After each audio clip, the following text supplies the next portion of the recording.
Hey guys, welcome back to my channel. I know I probably don't qualify to even say a channel since I hardly upload, but here I am pretending that I consistently upload videos and people watch it.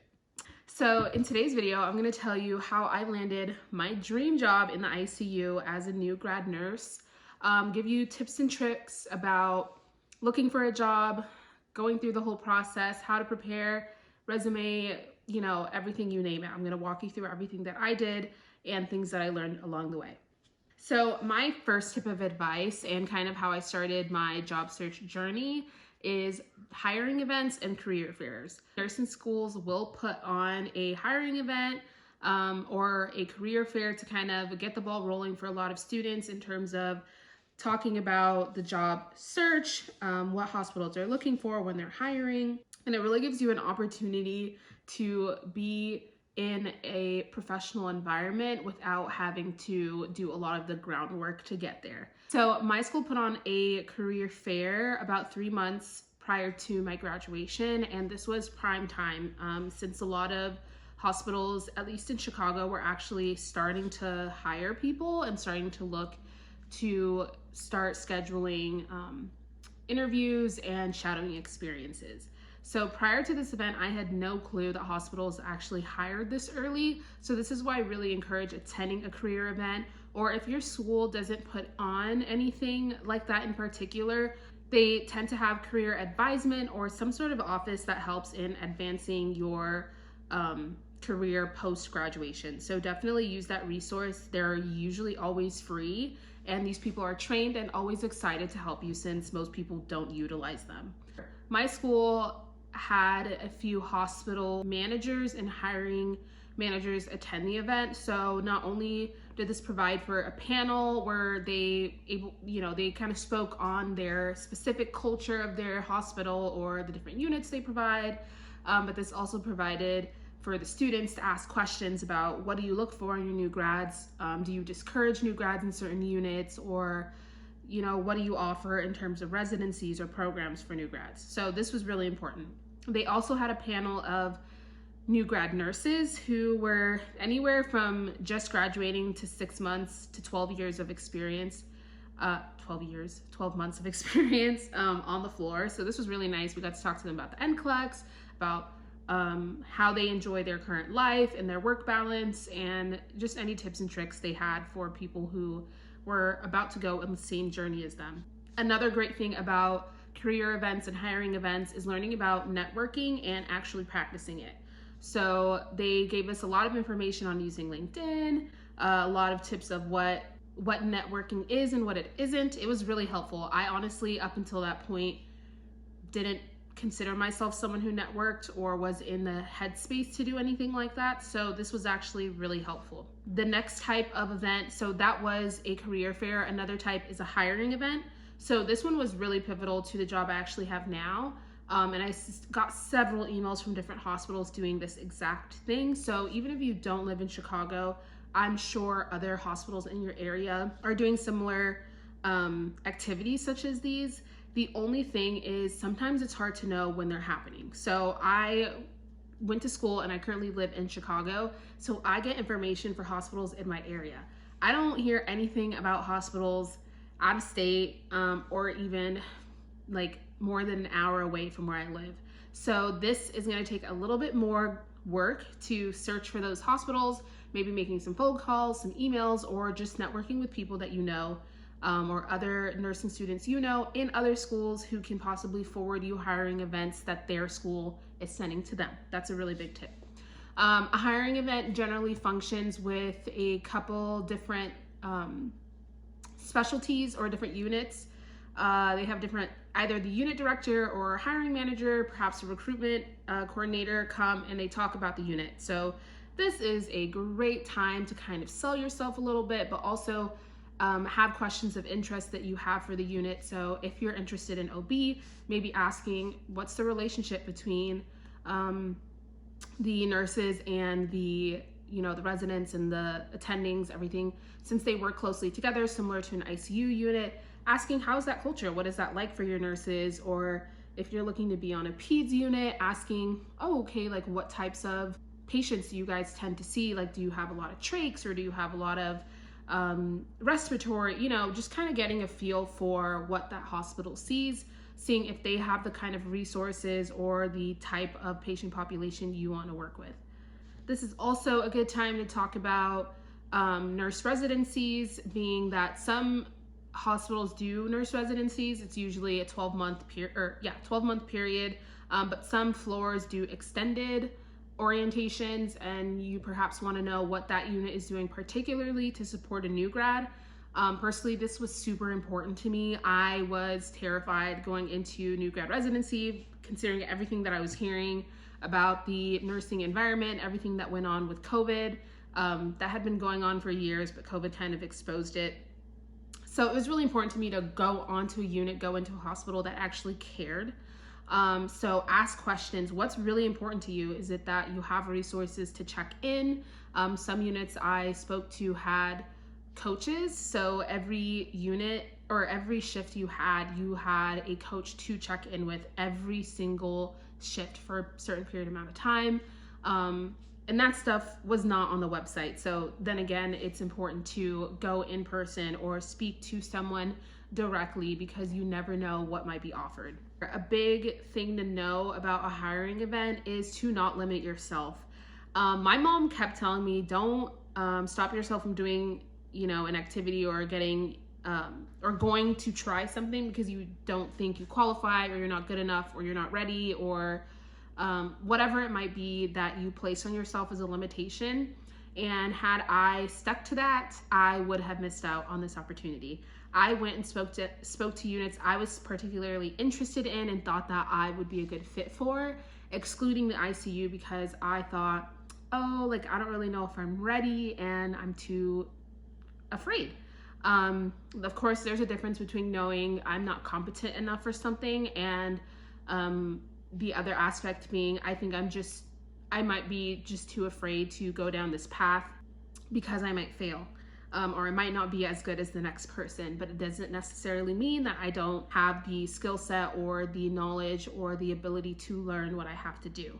So I remember being at the hiring event, going to a couple tables I was interested in, and then getting ready to leave, and just kind of glancing at the acute care table, and just in my head was just like, screw it. Like, the worst that can happen is I do realize I'm not going to be a good fit for the intensive care at this time, or I find out that I actually am, which is what happened. So I brought my resume. That's a huge thing. You want to be able to put yourself on their radar by bringing a resume, know your previous experiences, and know how to make yourself shine and seem genuine and individual. Kind of leave an impression.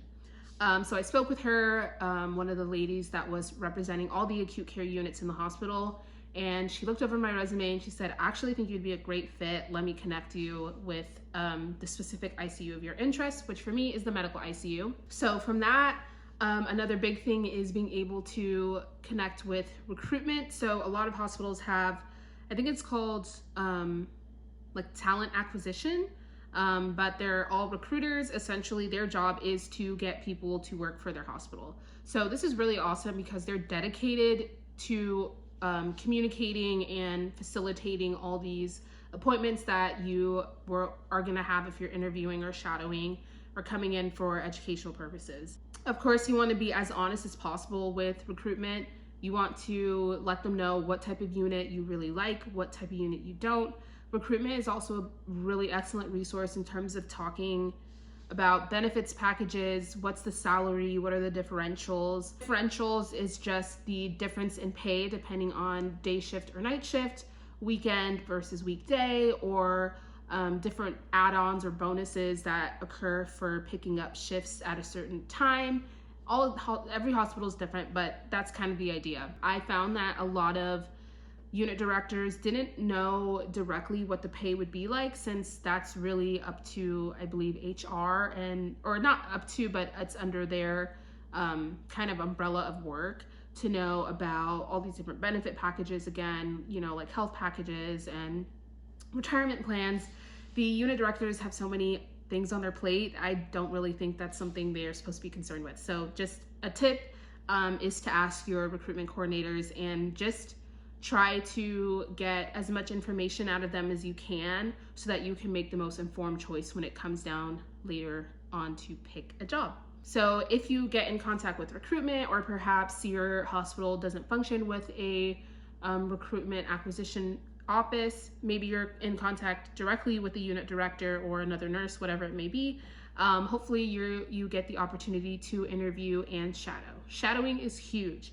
I am a chronic shadower. I've been shadowing since I was in high school, and it actually helped me solidify the profession I wanted to go into, being nursing. If you get the opportunity to shadow, jump on it.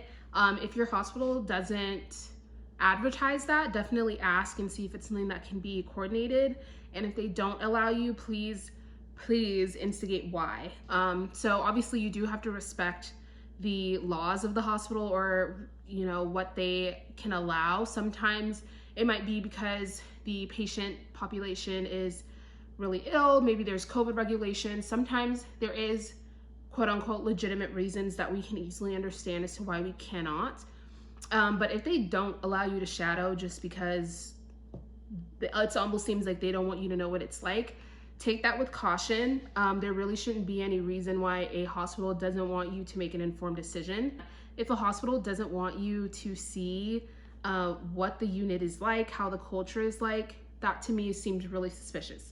So try and coordinate shadowing. If they aren't familiar with it, just kind of let them know, oh, I would just love to come in maybe for a few hours in the beginning of the day, or whenever you guys, when things are most flexible and you have the resource to allow me to shadow a nurse on your unit.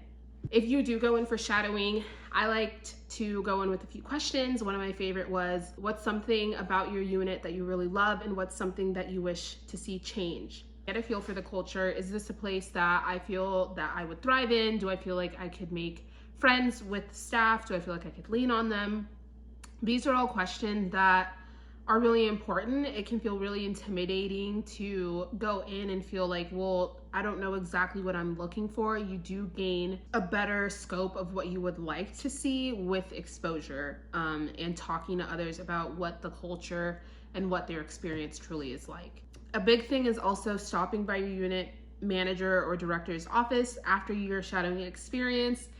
Just connect with them, touch base, let them know what your experience was like, or thanking them for allowing you to be on the unit, coordinating the experience, and hopefully coordinating a interview. Some hospitals do shadowing prior to an interview. So if you shadow and you just know off the bat, I wouldn't like working here, or you wouldn't like working on that unit, that's a quick way to eliminate any future appointments that will waste someone's time. And it's also a good chance for them to get a feel for you and see if they want to extend an interview offer. Some hospitals do it the other way around. I interviewed with one hospital. I had my interview with a couple different people from the unit. And then right after, I changed in the bathroom into my scrubs and then shadowed right after. So in either case, just be prepared, know what you're walking into, and have all your tools in your mind, hopefully ready to do both.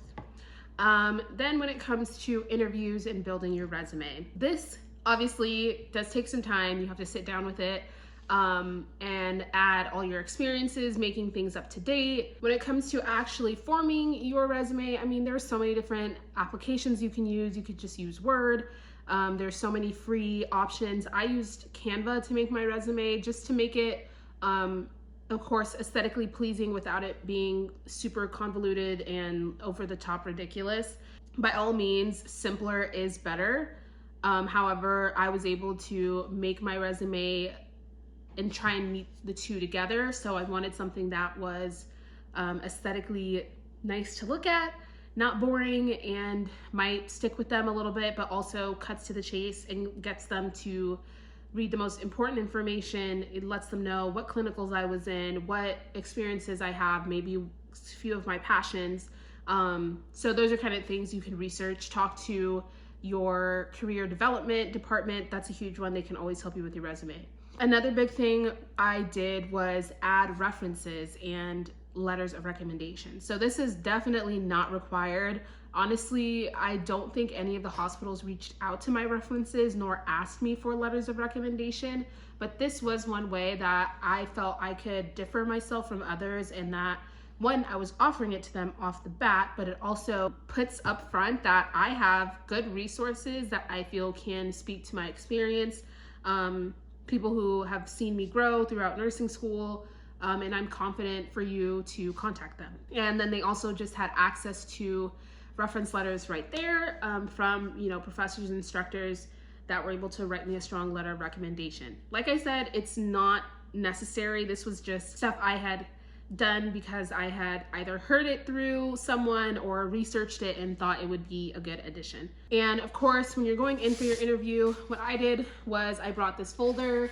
It has like pockets for my most important things, being like the business cards. I would put my resume. I would keep extra sheets of paper so I could write down notes. I could have a pen. I mean, everything's just right here. It looks very professional, easy to carry. Highly recommend getting something simple. It could be just a folder, but just having your information organized so that you're not fumbling around in the room. Now, when you actually go in for your interviews, my two biggest pieces of advice is to practice and research. And this is all before you go into your interview. So the first thing being research. Research your hospital and research your unit. So you want to know, of course, why do you want to apply to that unit? Why do you want to apply to the hospital? What is drawing you to that place? Now, of course, a lot of us are filling out multiple hospitals at a time, and that's totally fine. You do not need to sell your soul or like bow down to the hospital when you go in for your interview.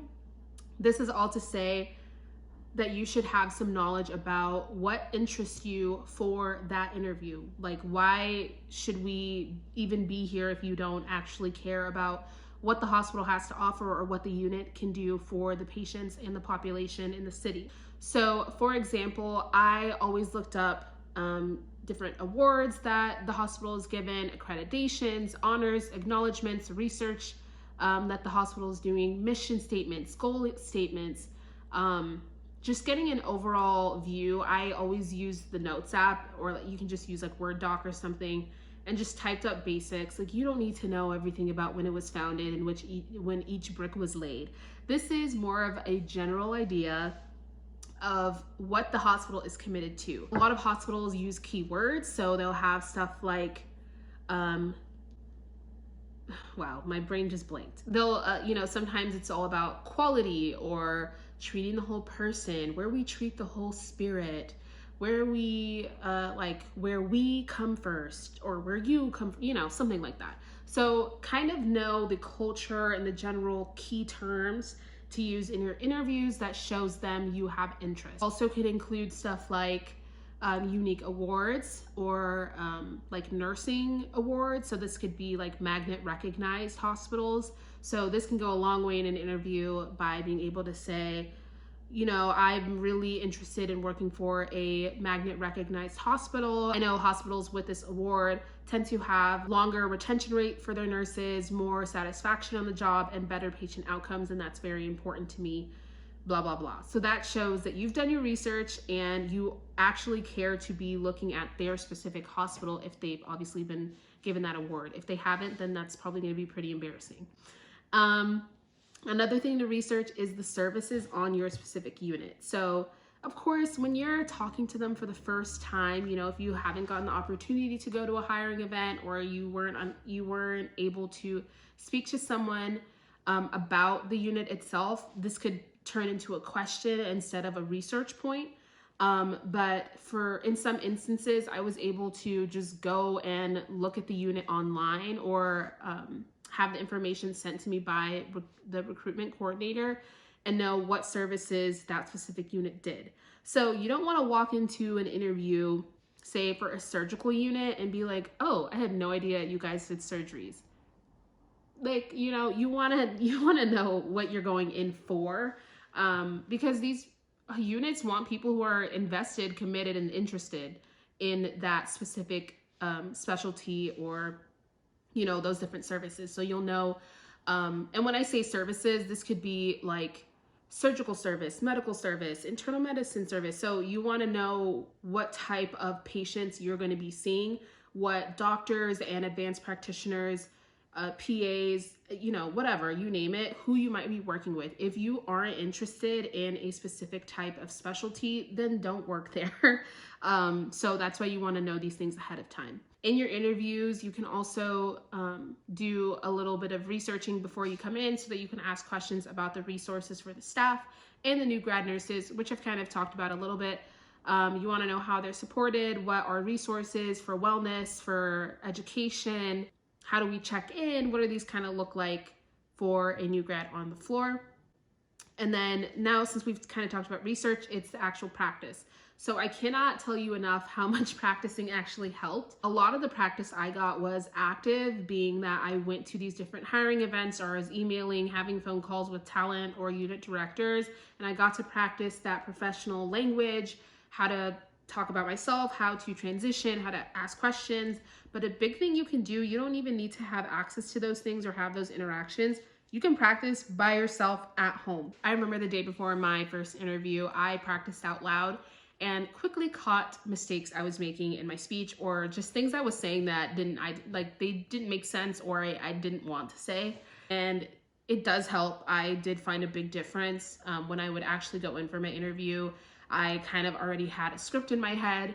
You do need to be genuine. You want to show that you're not a robot, and you aren't just saying what they want to hear, but it does help to have those key talking points. Like I said, those buzzwords, knowing what you want to go in to talk about, whether it's patient quality, patient safety, progression of labor, or care for the whole, like these key terms that might apply to the hospital itself or the unit itself.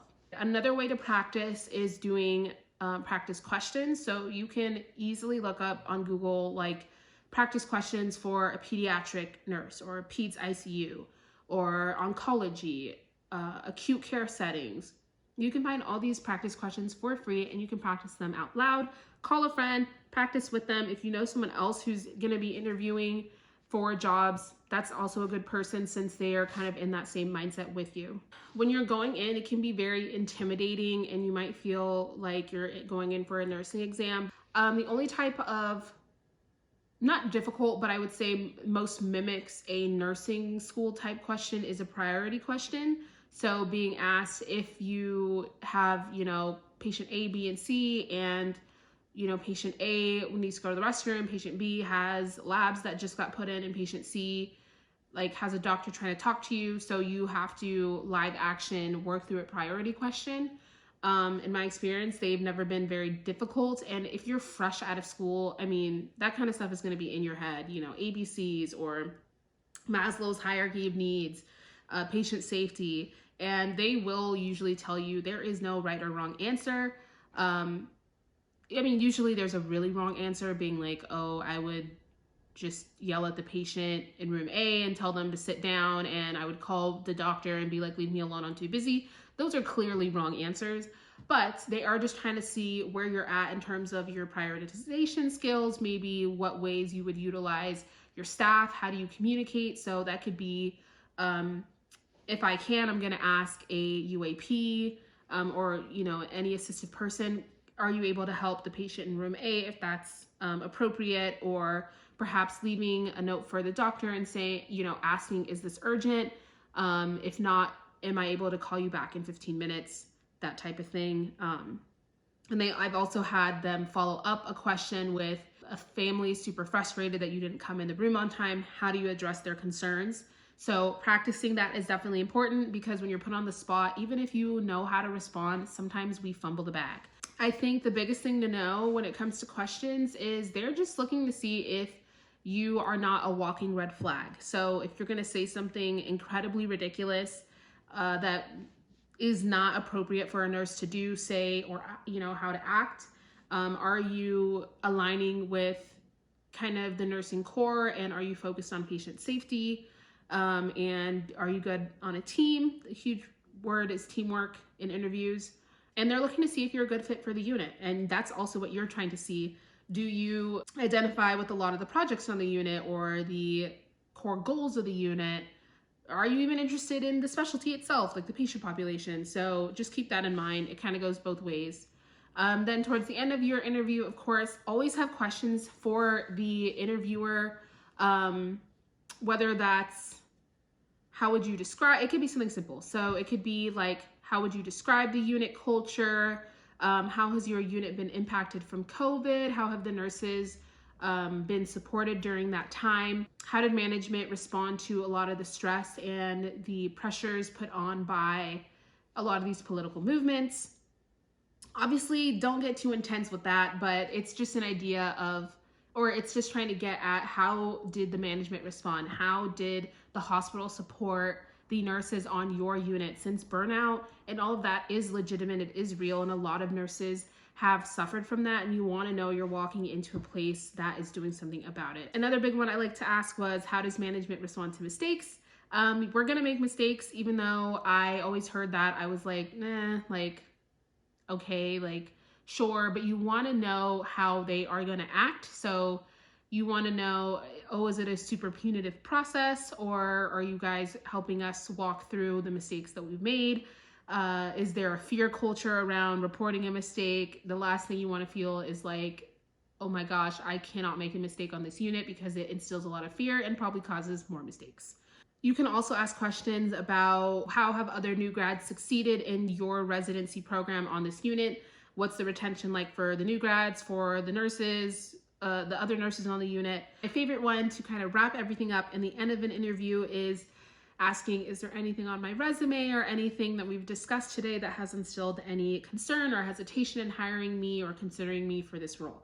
That's a great question, because it almost always catches them off guard, but it also gives you the opportunity to speak to that concern and address it right there, instead of them kind of going on later and being like, oh, like, I don't know. So this could be, it could be simple as them saying that, oh, we think you would be a great fit. We're just a little worried that you don't have experience with said procedure or said maybe computer program, or maybe you didn't have your capstone clinical in that unit. So this is always nice. You can talk about it right there. You could go ahead and let them know, yeah, I totally understand that concern. Since I wasn't on an OB floor for my capstone, I didn't spend as much time as I would have liked prior to applying for this position. However, I did have my OB orientation, where I spent, I don't know, 8 weeks on a unit that had postpartum, had active labor, and managed high-risk patients. We also visited the clinic. I mean, you could just kind of sell the situation and help them understand that you're adaptive, that you're willing to learn, you're eager to learn. That's just one specific example. It's just a good way to kind of make ends meet during the interview, so that there's no kind of missing ends, and they can understand that if they have a concern, hopefully you're able to give a little bit more confidence in your ability to overcome that deficit, or kind of work to meet in the middle. And if they can't, then they can't. And that's a good way for them to know that you might not be a good fit at the time. So the last thing I want to talk about when it comes to getting your dream job is talking about offers and pay. So hopefully after you've done your interviews, you are offered as many offers as possible. A big thing to know is a lot of places want you to respond about accepting a position within a couple of days. So if at all possible, schedule all your interviews kind of sandwiched together. That way you can make an informed decision and not be rushed to do either or. I definitely ran into this problem, and one of the ways I was able to fix this was actually just asking for more time. Sometimes I felt very pressured by a hospital to make a decision, and it just made me feel very uncomfortable. So in one instance, I just asked, I'm really swamped with finals and I really want to give my utmost attention to this decision. So is it possible that I can get an extension for 3 days, or, whatever that looks like? So don't be afraid to ask. If they can't, they can't. If they can, it's great. So once you have your offers, make sure you're just making the best informed decision you can for yourself, for your goals, and where you see yourself working for a good amount of time. Ideally, you're not going to leave this place in 6 months. Most residencies are at least 12 months. And after that, it's always easier to keep growing in that same environment with people who know you, with a unit you're familiar with the hospital system you're familiar with. So just think, for a little bit of long term. Of course, you're starting your career and nursing is so broad, you are never isolated to one place. But think about, where could I see myself thriving, succeeding, and just being happy? Work-life balance is really important. So if you're not feeling comfortable and excited to go into work, maybe not excited, but if you're dreading it like really bad, that's not going to be good. Like, that's just not a sustainable way to work. So just do think about those things, and it's your career. No one else is coming in to work but you. So make sure it's a place you want to be, and a place that you really love, or that you love the patients, you love the pathophysiology of the work you're going to be doing, or the pharmacy, or you know, the kinds of medications and procedures that are going on that floor. Don't just choose something because it sounds good or someone else wants you to do it. Do it because you want to. The other thing that comes with an offer for a hospital, of course, is your benefits packages and your pay. So again, I've kind of discussed who to ask about pay questions to. Another thing is negotiating your pay. I did try and negotiate my pay in one instance. It did not go as I planned, but it was a learning experience. For a new grad nurse, what I'm finding is that the pay is very, very strict. We have no experience. It doesn't mean that we should be lowballed or underpaid for the amount of knowledge we bring in and the amount of work we're going to do. However, it does kind of limit your negotiating power, especially because these are usually residencies or programs that, you know, every new grad is coming in on the same pay. A great resource when it comes to knowing if you're being severely underpaid or if you're in a really great position that you're being paid well for is this resource I'm going to go ahead and put on the screen and put down below. So this allows you to see the pay based on experience in every state in the United States. It's a really great link to use. I used this and it kind of helped me gauge where I was in terms of the pay scale. So in one instance, like I said, I did try and negotiate my pay. I just felt like I should be paid more. I tried and they basically said no. And that's the worst that could happen, is they could say no, and you can either still take the job or not. She gave me, of course, a breakdown of why I'm unable to negotiate my pay, but also let me know ways that my pay could increase over time. Of course, that's with, like, some units have different incentives and goals that they reach. She told me about, you know, eventually working towards a raise or becoming an RN2 and just kind of growing up the professional ladder. So that's always a good thing to talk about. And if you feel like you're being lowballed, don't be afraid to ask for a higher pay. Like I said, the worst that they could say is no, and the best thing you can do is then make an informed decision. So once you have all your information, hopefully you're able to make an informed decision about where you want to work, and hopefully it's an awesome fit for you. And if it's not, that's okay, that happens, and there's definitely so many resources for you and options to explore if it's not the best option. Doing this whole process can feel really scary, but it's also very rewarding. In the end, I've landed to get my dream job in the ICU, and I'm so ecstatic about it. I actually just started this past week, so I'm definitely going to be filming some content. Let me know what you guys would want to see here on YouTube and on TikTok. If you are going in for interviews or you're going to hiring events and you're a little bit afraid, that's totally okay. For one, you're going to keep growing as you go to more events and as you talk to more and more people. You do not need to be an extrovert to do this. You just need the skills. That's it. So don't put yourself into a box and think that if you get nervous in these situations or you'd rather just go home and read a book, it doesn't mean that you aren't competent enough to talk in these high volume environments.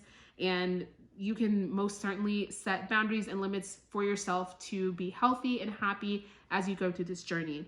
An awesome tip is to just grab a friend. See if someone can go with you, communicate with your friends. If I hadn't done that, I wouldn't have landed this job because someone else told me about this event. So stay connected and just be yourself, be genuine. I mean, there are so many nurses, there are so many specialties.